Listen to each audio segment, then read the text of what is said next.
Now, before I start this video, there are a few things that I need to say. First up, I'd like to say that I did see Spider-Man No Way Home, and I did not care for it. Now, I will say this, if you're somebody who's ingrained in the MCU formula, meaning that all it takes for you when it comes to these movies is some nice action, some jokes, and the occasional comic book reference, then you will love Spider-Man No Way Home. There's also a bunch of nostalgia in there too, so you'll probably double love it in comparison to your average Marvel film. However, if you're someone like me who can look past nostalgia and you prefer a really good story with well-written characters that go through character arcs and a good plot, then this is not the movie for you. This is not going to be the film that makes you go, you know what, maybe the MCU still got it. No, the MCU died after Endgame. Now you're just watching its rotting carcass slowly decay into nothingness. Like, for the people that are claiming that this is the best Spider-Man movie ever made, they're just a bunch of Marvel normies, or MCU normies I should say, that really don't know anything about the character or characters outside of what they see on screen, or what they may have seen in a couple of cartoons out of context. Secondly, I remember in one of my videos I compared Tom Holland's version of Spider-Man to Miles Morales, and I owe a big time apology to Miles Morales. Now don't get me wrong, I talked some serious fucking smack about Miles, but he did not deserve that level of disrespect on his name, because Tom Holland's Spider-Man fucking sucks. He had potential, sure, but Marvel literally threw all that out the window post-Civil War, and that's what I'm going to be talking about throughout this video, why Tom Holland's Spider-Man is a terrible take on the Spider-Man character. Now lastly, I would like to say that I am going to go into spoiler territory, not only for this film, but every single Spider-Man film up to date, as well as the Ultimate Spider-Man comics, since people like to claim that that's what this version of Spider-Man is based off of, which is false. I'll also be talking about the Spider-Man PS4 video game, as well as the Spectacular Spider-Man animated series. So if you're ignorant on any of the stuff that I'm getting ready to talk about, and you want to experience this stuff for yourself, then I would recommend clicking off the video now or forever holding your peace. But with that being said, we have got some things to talk about. Now, when Spider-Man was first announced to be coming to the MCU, I was excited. We were all excited. It was like, fuck yeah, Spider-Man's finally gonna be in the universe. And from what we saw in Captain America Civil War, we believed that it was gonna be, for the most part, an accurate portrayal of the character. This, however, proved to not be the case. Now, if I were to sum up what makes Spider-Man the character that he is, it would be the characters that he is surrounded by in his world, as well as the relationships he has with those characters, responsibility, choices, consequences, and most importantly, and hear me out because I know a lot of people are going to get lost on this one, Uncle Ben. And I'm not talking about the black dude on the rice. No, I'm talking about this Uncle Ben right here. So let's go down this list and see how it relates to Tom Holland's version of Spider-Man. So as you can see by this cast right here, this is some goofy ass tokenization, where the only recognizable character that you can find had you not seen these movies or looked up the cast is Peter Parker right here on the far right, and nobody would blame you for thinking that the girl on the far left is Gwen Stacy, but that's not the case. I think she's supposed to be Betty Brant or some shit. So out the bat, they're already fucking up with the Spider-Man universe. And guys, this isn't Ned Leeds right here, okay? This is Genki. This is Miles Morales' best friend, not Peter's. Also, since I'm talking about him, let me just say this real quick. Quick public service announcement. Ned Leeds is not, and I repeat, is not the Hobgoblin. He was brainwashed into being the fall guy for the real Hobgoblin, Roderick Kingsley, but he is not the Hobgoblin himself. But even if he was, right? Like, even if Ned Leeds was the legitimate Hobgoblin, do you honestly see this fat fuck of a fool becoming anything in the MCU? Like, guys, come on, you don't get to be a fucking joke for 3 whole movies and then suddenly show up and be a serious threat. That's not how character progression works. And back to these other characters, when you go to Peter's high school, you look around and you see there's really no social hierarchy like there usually is when it comes to high schools. Like, you don't have your jocks and your cheerleaders and your nerds and your just overall other school chaps. So when I see the guy who's supposed to be Flash Thompson bullying Peter, I'm thinking to myself, why is Peter taking that? You guys seem like you're on an even playing field. Like, Flash Thompson in the comics is bigger and stronger than Peter, so Peter supposedly can't do anything other than take his abuse. But here in these films, Flash isn't the big, strong, tough guy of the school, and he doesn't seem to have more muscle tacked onto him than Peter does. So I don't get why Peter is taking it, because it's not like Peter is the singular nerd of the school. No, they're all nerds. It's just that this version of Flash has it in for Peter for some reason, and Peter won't do anything about it again for some reason. Like, even without his Spidey powers, it seems like a pretty even fight if it came down to that. And what I'm getting at here with not just Flash Thompson, but all the characters of the Spider-Man home series is that there is no interesting dynamics between them and Peter Parker himself. Like, the only characters we're meant to take seriously are the villains, the other MCU characters that occasionally pop up, and this one chick that's meant to be Liz Allen. But other than that, his best friend's a joke, his teachers are jokes, his girlfriend's a weirdo joke, his bully is a joke, Betty Brant's a joke, and his aunt is a joke. But man, speaking of Aunt May, let's just talk about her for a second in these films, because boy did they shit the bed when it came to her character. So their reason for casting somebody who looks absolutely nothing like Aunt May whatsoever was that they thought Aunt May looked too old in the comics to be an aunt, so they cast somebody younger looking to compensate for her age. And I'm just like, alright, bet, but why would you cast somebody who looks like she wants you to subscribe to her OnlyFans? Seriously, when you have somebody that looks like this portraying somebody that's supposed to look like this, I get a little skeptical. But I went in, I watched the movies, and instead of trying to prove me wrong, they go out of their way to prove me right, because literally every male character that comes in contact with her wants to fuck her. Tony Stark, that one Asian waiter, that one shop owner, fucking Happy. Everybody's going on about how attractive she is, and it'd be nice if she had some other qualities that they were talking about other than her being attractive, like her just being a nice person, but no, that's all she's got. Now, they try to make her a character in No Way Home, but by my accounts, they already struck out 2 out of 3 times, and so it'd be really hard for you to make me care about her now. So when she dies in the second act of the film, I honest to God do not give a shit. Because again, you don't get to be a joke all this time and then suddenly become a compelling character. That is not how that works. Honestly though, it does seem like they tried to give her Aunt May storyline from the Spider-Man PS4 game, where she works at Feast and then later on she dies. And they even give her the same exact headstone that she has in the game. But here's the thing, Aunt May still felt very much like Aunt May in the video game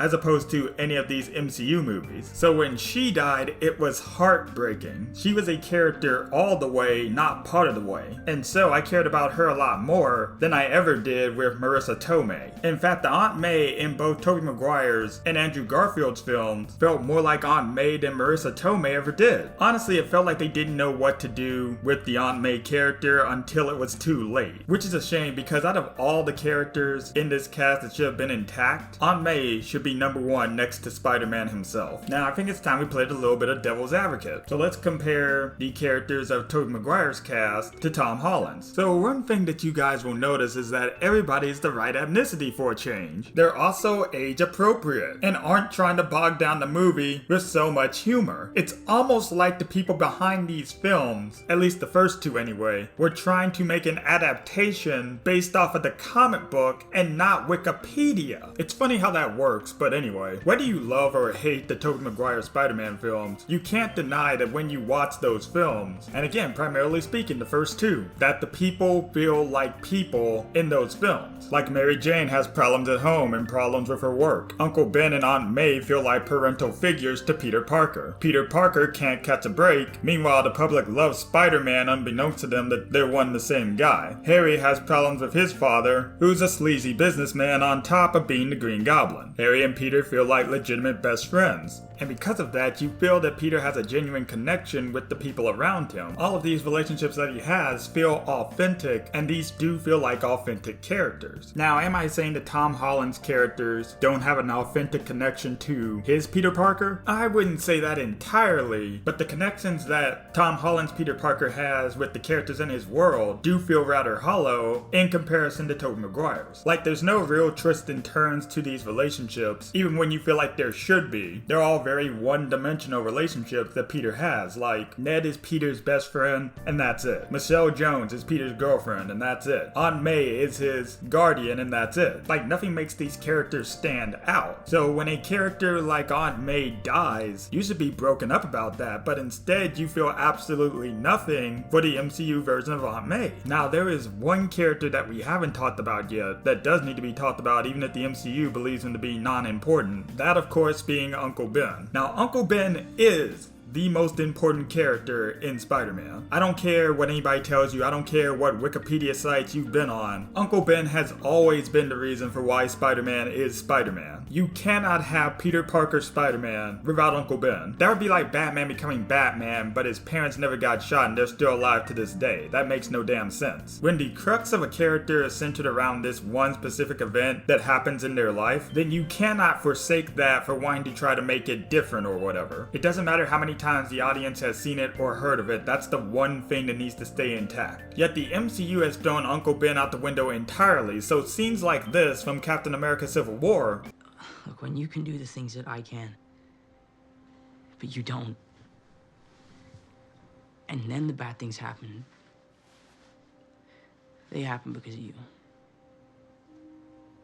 Mean jack shit, even though you know they were alluding to Ben in that scene. But apparently he doesn't exist. Like, Aunt May is the one who says with great power comes great responsibility. And when she dies, she's got a singular grave all to herself. She's not next to Ben or anybody. So what the fuck is Peter talking about right here? You mean to tell me he just got bit by a radioactive spider one day, and then the next he just decided I'm gonna fight some crime? Fuck outta here. Why would you take the most important part of this dude's backstory and just throw it out the window? It's so stupid and so lame. It's like, why is he even Spider-Man to begin with? I don't get it. So let's talk about Tom Holland's Peter Parker when it comes to him being Spider-Man in the MCU. So ever since Far From Home, there's always been one thing that I could never quite put my finger on as to why I don't like this version of Spider-Man. But after seeing No Way Home and having them complete the trilogy, I finally know what it is. And that is, they go too all in on the fact that this is a kid Spider-Man and not an adult Spider-Man. And what I mean by that is, because they're telling a story of a younger Spider-Man, they are constantly taking advantage of the fact that he is a kid, and they constantly treat him as such in these films, despite the fact that we have Spider-Man mediums that depict Peter Parker as a younger Spider-Man without toning down the character. Ultimate Spider-Man is a perfect example of this. Like, guys, I don't know how many of y'all have read the Ultimate Spider-Man storyline, but I would highly recommend it if you're looking to read a younger Peter Parker who is still in high school. Man, let me tell you, it is straight shenanigans from start to finish. Heck, the very first villain that Peter Parker fights in this universe is the Green Goblin. And I'm not talking about Pumpkin Bomb glider riding Green Goblin. No, I mean this hulking motherfucker right here. Dude just shows up to Peter Parker's school and it's basically on site from there. And the comics only get crazier from that point on. And even though it's a different take on the character, it still very much feels like how the character would be in his younger years. Now let's compare this to Tom Holland Spider-Man, who does not feel like an authentic version of the Peter Parker character. Honestly, the most he felt like Spider-Man was in Civil War, which I don't know what happened, but it seems to me after Civil War, characters outside of team-up movies just started acting out of character in their own things. I don't get what that's about, but we're not talking about that. We're here to talk about Tom Holland's Spider-Man, so let's continue with that. So as stated before, Uncle Ben doesn't exist, yet Peter Parker still wants to be Spider-Man, and the MCU is all in on making him childlike as opposed to making him the Spider-Man character. Nothing further emphasizes this point than that one scene in Spider-Man Homecoming where we see him suit up for the first time in the movie. Firstly, we have to see him kind of awkwardly suit up because he can't just turn a corner and then turn back and be in the spider suit. We have to see the process of him getting into the suit, and it does look like a kid getting into a onesie. But then, for the entire rest of the montage, we never see Spider-Man stopping legitimate crime. I mean, he does stop one guy from stealing a bicycle, which, yeah, that is a crime, but it's nothing serious like a bank robbery or a mugging or a carjacking. You know, nothing that an adult would handle. No, instead, we get to see him do things like doing a flip or helping an old lady cross the street. Like he's just being a good Samaritan. He's got all the relevance of Phoenix Jones for people who remember that clown. Also, the fact that he is in Queens and not in Manhattan. Now, he does live in Queens with his Aunt May, sure, and he would stop a crime if he saw it happening over there, but Spider-Man would usually prioritize Manhattan because it's a much larger city with a lot more crime happening over there. And for people thinking that he can't go over there because it's too far away, how come Ultimate Spider-Man can do that then? Ultimate Spider-Man can get from Queens to Manhattan, but you mean to tell me that this version of Spider-Man can't do the exact same thing, even though he's supposed to be based off of the Ultimate Spider-Man? Now that's just bollocks and you know it. Now I don't have a problem with them making Peter Parker an inexperienced Spider-Man. What I do have a problem problem with, however, is them making him a Disney Channel version of Spider-Man, which is what they've done right here. Because again, they want me to believe that this is supposed to be based off of the Ultimate Spider-Man run of the character, who, mind you, is also young and inexperienced, yet they're so night and day different. The only thing that they have in common is that they both go to high school and that's it. Don't believe me? Well, let's take a look at some of the responsibility, choices, and consequences that this version of Spider-Man has to face. So Tom Holland Spider-Man really doesn't have a lot of responsibility given to him up until the Vulture shows up in Homecoming. And not even then, really, because he's really just trying to showboat for Tony Stark. But still, you get what I'm trying to say. There's no real call to action for this guy up until the Vulture arrives. In here, the Vulture is taking scraps from previous battles of the Avengers and selling them back for a profit. Spider-Man wants to stop him, but Tony Stark tells him to stand down and let the adults handle it. Spider-Man disregards this and tries to take the Vulture down all by himself anyway as a means to impress Tony Stark. This doesn't go well as he almost gets literally a boatload of people killed. And we also learn that Tony Stark called the FBI that would have caught the Vulture easily were it not for the actions of Peter. Now, I've given Tom Holland's Peter Parker a bit of leeway when it comes to this because originally all Peter wanted to do was go to school and do good wherever he could up until he met Tony Stark, who fills his head with all this superhero ideology. So really it's his fault that any of this even happened, especially since he just kind of nonchalantly dismissed Peter when he tries to tell him that, hey, there's this villain on the loose. So yeah, I kind of understand why he would do something this stupid because of Tony Stark, but also at the same time, he wants to do the right thing, but for selfish reasons. Like, his primary goal is to be recognized by Tony Stark, and that's it. And it's only later on does he want to do the right thing for a selfless reason, with him just being kind of a friendly neighborhood Spider-Man. The problem with Peter taking on this responsibility of capturing the Vulture is that there is no sense of urgency that comes along with that. Like, yes, the Vulture is selling dangerous weapons to people, but rarely do we get to see these weapons do dangerous harm by means of the bad guys. Sure, we do see those 4 guys robbing an ATM earlier on in the film, and of course they need to be stopped, but that's about it. And of course the original Shocker got disintegrated, but it's not like they're holding the Brooklyn Bridge hostage or anything like that. And again, yes, these weapons are dangerous, but it's hard for you to care about that when the stakes just aren't there. So it lessens the need of responsibility for Peter to want to stop these guys. Like, let me ask you this, what would have been the consequences of Vulture just getting away? Like, he gets his big score, he takes his family upstate to go live in a mansion or some shit, the weapons are on the street, but we most likely never see them or the Vulture ever again. Again, the stake level isn't high enough for us to genuinely care whether the Vulture gets caught or not. And the stakes don't have to be overwhelmingly high like he's about to blow up a city or something. They can still be small and serious. In the Spectacular Spider-Man show, the Vulture is the first supervillain Spider-Man comes across, and the Vulture wants revenge on Norman Osborn for stealing his inventions. And Osborn's life is constantly put in jeopardy in this episode because of the Vulture, and therefore Spider-Man needs to stop him. Now I can understand how a premise like that may not exactly work for a 2-hour movie as opposed to an episodic show, but there is still this feeling of tension that this guy needs to be stopped. Or for another example, in the Amazing Spider-Man movie, we learned that Peter Parker's dad used to work with Kurt Connors, and this later leads to Peter Parker in the present day helping Kurt out with his research. And later on, when Kurt Connors becomes the Lizard, Peter feels that it's his responsibility to stop him, not only because he has the power to do so, but because he helped him become the thing that he is. Not only that, but if Peter does not stop the Lizard, then he's going to turn everybody in New York City into reptiles. Now I know that sounds kind of comic booky, but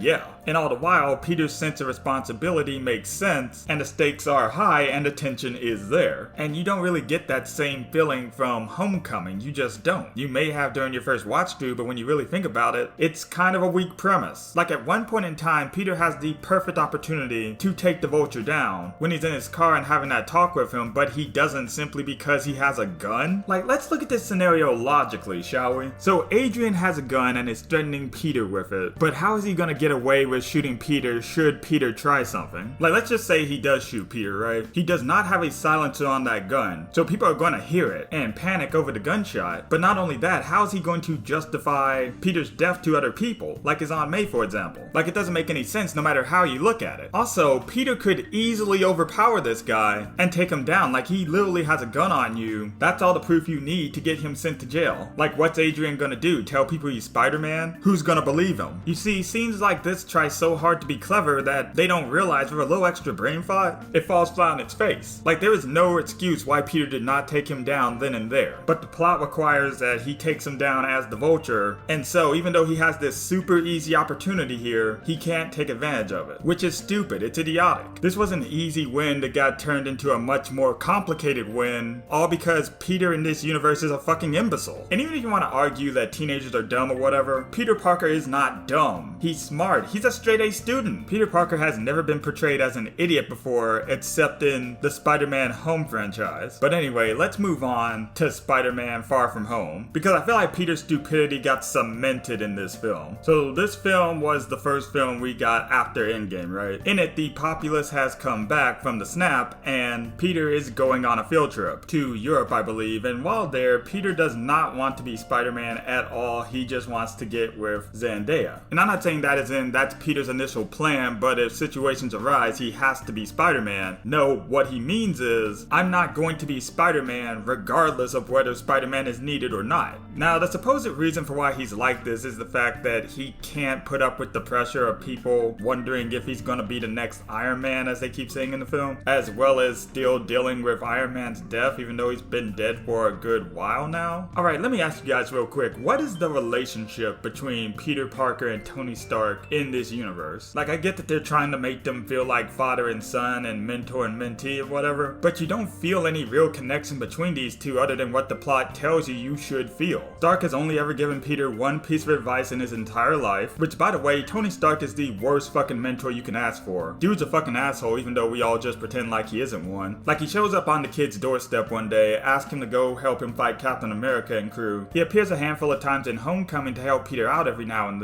then they meet up again for Infinity War and Endgame, and that's it. You never actually see any real bond forming between these two characters. Any bond that they have takes place off screen, and you'll have to forgive me if I don't care about an off-screen bond between characters. Like, it's hard for me to care about Peter grieving over this guy when they've only ever met for superhero stuff. Like, guys, you have to show these bonds happening on screen, because if you don't, you lose the authenticity that there was any real relationship here between the characters. Also, can we talk about the fact that Tony Stark gave this kid $1 billion worth of equipment? Like, bro, even comic book Spider-Man doesn't get those types of perks. Okay, I mean, yeah, he did get the Iron Spider suit for like a week, but it wasn't like he got $1 billion worth of glasses that are capable of revealing almost anybody's identity and occupation, as well as commissioning a drone strike on people. And that's the one thing people hate about this version of Spider-Man. He's too teched out. He feels like Iron Boy as opposed to Spider-Man. Look at little Iron Boy Jr.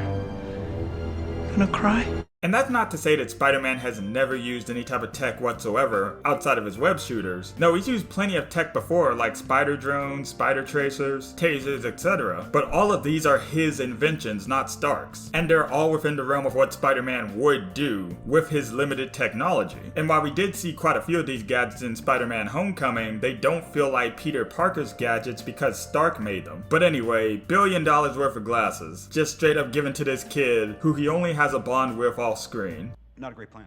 Jesus Christ, you can only imagine what he gave his own daughter. But anyway, yeah, Peter Parker is still mourning over Tony Stark's death due to the off-screen bond that they had, and therefore does not want to be Spider-Man during his field trip, even if the situation demands it. And a choice like this would be understandable if we knew of the bond that they had. For example, in the Ultimate Spider-Man comics, when Gwen Stacy died, Peter was like, alright, I'm done with this Spider-Man shit. And I understood why he would be, because Gwen's death was a very traumatic moment in his life. And we got to see the bond that they had, so it feels authentic from the time she's first introduced up until the time of her death. Or like in Spider-Man 2, when Peter stopped being Spider-Man because him being Spider-Man was ruining his personal relationships, as well as the fact that his powers weren't working properly. And so he's kind of burning the candle at both ends until finally he decides, fuck it, I'm just not gonna be Spider-Man anymore. Now, he does make a selfish choice, but it's an understandable selfish choice because we understand the bond that Peter has with these characters and how those bonds are being destroyed because of him being Spider-Man. But again, we don't understand the bond between Peter Parker and Tony Stark. You might understand the roles that they play, but not the core connection between the two of them. And even after the quote-unquote elementals show up, and Nick Fury is trying to recruit Peter to help take him down, and even then, when the situation is supposedly dire, he is still giving every excuse in the book to not put on his suit and go out and fight the good fight. Like that one time he talks about how Spider-Man can't be here because he doesn't want his classmates to put put two and two together. And it doesn't matter whether he was just making up excuses or not, Peter Parker would not prioritize his secret identity over saving lives. Again, you see this in Spider-Man 2 when he's saving people on the train. Or like in The Amazing Spider-Man 1 when Peter turns around to Captain Stacy to show him that he's Peter Parker and he's trying to do some good. And even in the Ultimate Comics, he's more than willing to put his secret identity in jeopardy for the sake of saving people. So the fact that Tom Holland Spider-Man would even remotely try to use the excuse that he can't be Spider-Man because he doesn't want people to figure out his identity is bullshit. And you know what's even dumber than that? Aunt May, his caretaker, his guardian, his surrogate mother, packs his suit in case he needs to be Spider-Man instead of him. Now forgive me for knowing my comic book knowledge, but this should be the other way around. Aunt May should be the one who doesn't want Peter Parker to be Spider-Man for the next couple of weeks. Meanwhile, Peter should be sneaking his Spider-Man suit in his suitcase. But instead it's flipped upside down so that Aunt May is cool with him being Spider-Man. Remember back in the comics when Aunt May made this whole deal about him not telling her that he's Spider-Man? And they had this big heart-to-heart? Well, none of that happens here. Aunt May is okay with putting her surrogate son in imminent danger. Like, what the fuck are we even watching? But then Peter's character gets stupider from there because after he reluctantly helps Mysterio quote-unquote defeat one of the supposed elementals, him and Mysterio go to a bar and they share a drink together. And after talking to this guy for less than 5 minutes, decides that he's going to give away his billion-dollar set of glasses to a guy he just met not but a few days ago. Keep in mind that we are supposed to believe that Peter Parker and Tony Stark had this epic bond between the two of them, yet he's going to give the last thing that his mentor gave to him to a guy he basically just met. Somebody please tell me, who is this imposter? Because this is not Peter Parker Spider-Man, this isn't even fucking Miles Morales. His name is Reek for all I care. Now I'm not asking for Peter Parker to be a perfect hero, far from it. In fact, part of the reason why people love Spider-Man is that he's not a perfect hero. He's a relatable guy. He has the same type of problems that any normal person would have. He has troubles with love, with money, with friends, with family. And what the MCU doesn't understand is that Spider-Man is what he does, but Peter Parker is who he is. And yes, Peter Parker has been known to make plenty of mistakes in the comics before, but this is just pure stupidity on a cosmic scale. And I feel like you lose out on a bit of the relatability when he's making these type of inexcusable mistakes simply because the plot demands that he does. Because nobody, and I mean absolutely nobody, would give away the last thing given to you by someone who was supposedly important to you to a complete and utter stranger that you've known for about a week or so. Not something that's valuable at the very least. But anyway, let me talk about Mysterio for a bit because people keep saying that Mysterio is like one of the best Marvel villains ever put to screen. And I'm just like, no, that's false. Mysterio is multi-layer levels of stupid. So let me explain. So one of the things that Mysterio wanted to do was get the Edith glasses from Peter Parker. And either he was going to kill Peter in that bar they were in, or he was really banking on the fact that Peter was going to give him those glasses. He also has to be extremely lucky in the case that Peter decides he's going to do a background check on this guy, which if you look him up, he's a former Stark employee. He was the guy responsible for the holographic flashback that we saw of Tony Stark and his parents back in Civil War. But he's pretending like a dude who came here because the second snap that brought everybody back made this multiversal rift, and that's where he came from. That's his story anyway. Like, he's so confident in this plan that he doesn't even change his name,